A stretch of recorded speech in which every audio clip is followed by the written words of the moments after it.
Assalamualaikum warahmatullahi wabarakatuh. Selamat berjumpa lagi.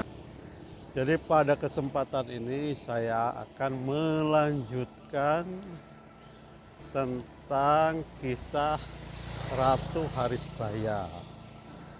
Ratu Harisbaya itu merupakan turunan Madura yang menjadi prameswari Prabu Gesan Ulun di Sumedang Larang. Karena sekarang berada di Madura, jadi kita teruskan kisah tentang Nyi Ratu Harisbaya.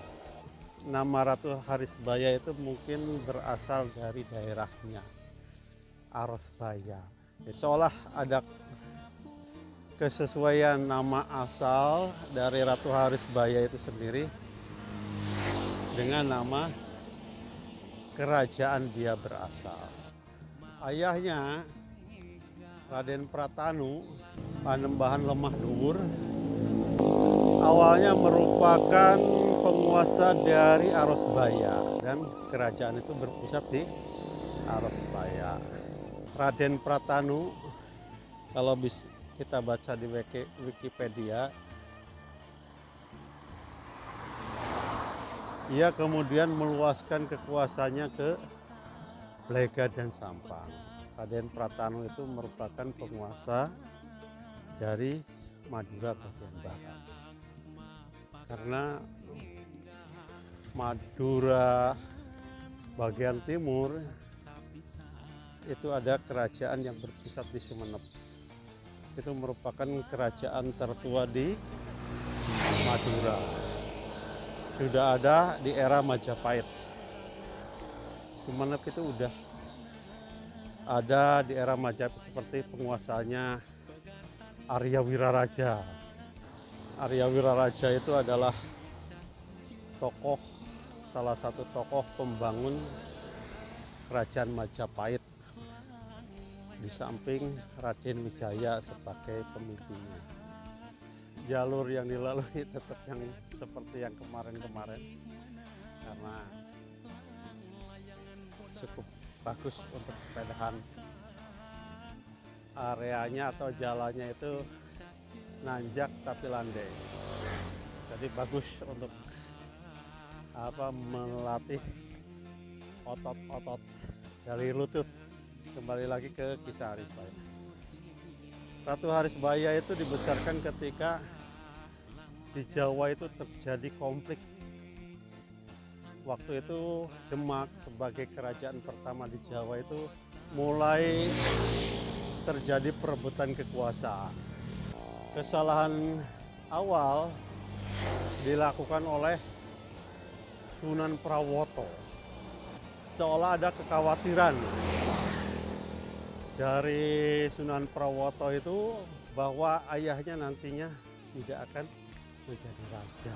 Sebenarnya Sunan Prawoto itu awalnya melakukan kesalahan yang sangat fatal, karena dia yang membunuh mbaknya, Pangeran Sedaing Lapen, ayahnya Arya Penangsa. Jadi kalau kita membaca tentang sejarah Demak, itu Raden Pata itu telah mengumumkan tentang suksesi kekuasaannya.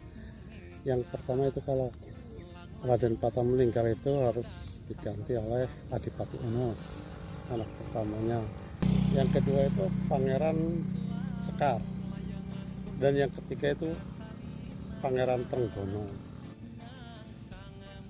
Jadi anak Trenggono itu yang bernama Prawoto atau Sunan Prawoto gelisah. Jadi jika seandainya Pangeran Sekar yang menjadi raja setelah Pati Unus, maka kemungkinan kecil bapaknya Trenggono itu menjadi raja, karena kemungkinan Pangeran Sekar akan memberikan kepada anaknya Arya Penangsa. Karena itu Sunan Prawoto itu mencuri keris Sunan Kudus dan membunuh uaknya. Jadi dengan tewasnya Pangeran Sekar oleh kerisnya Sunan Kudus itu membuat heboh seluruh negeri Demak. bahwa Sunan Kudus yang membunuh Pangeran Sekar. Jadi mungkin dulu itu pembuliannya terhadap Sunan Kudus itu mungkin, tetapi proses pencurian dari keris Sunan Kudus itu diketahui oleh salah seorang dan menceritakan sehingga clear bahwa yang membunuh itu adalah Sunan Prawoto. Jadi setelah Pati Unus meninggal atau Pangeran Seberang Lor meninggal itu pada tahun 1521, maka diangkatlah Trenggono menjadi sultan. Jadi hingga dia meninggal di waktu menyerang Pasuruan.